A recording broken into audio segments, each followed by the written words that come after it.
எல்லோருக்கும் வணக்கம். ஆதிசங்கரின் பன்மொழி ஒன்றினை பார்க்கலாம். Reality can be experienced only with an eye of understanding, not by a scholar. இறைவனை நாம் எப்படி யாரால் அறிய முடியும்?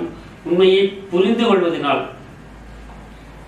இறைவனை எப்படி அறிய முடியும், எப்படி அடைய முடியும்? நமது புரிதலின் மூலம் தான் அறிந்து கொள்ள முடியும். நாட் பை எ ஸ்காலர் என்றால் படிப்பினால் அல்ல, அறிவினால் அல்ல. நாம் பல புத்தகங்களை படித்து அந்த அர்த்தத்தை கரைத்து குடிப்பதனால் இறைவன் நமக்கு அருகில் வர மாட்டான்.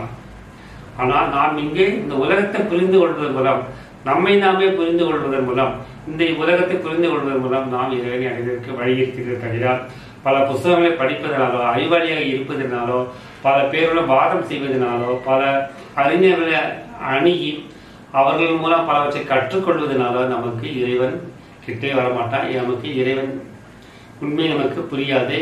இறை அனுபவம் நமக்கு கிட்டாது. இறை அனுபவம் எப்படி கிட்டும்? நாம் நம்மை சுற்றி இருக்கிறவர்களை உணர்வதன் மூலம், அறிவதன் மூலம், அனுபவத்தின் மூலம் தான் இறைவனை அடைய முடியும். ஆனால் படிப்பினால் அல்ல என்கிறார் ஆதிசங்கரர்.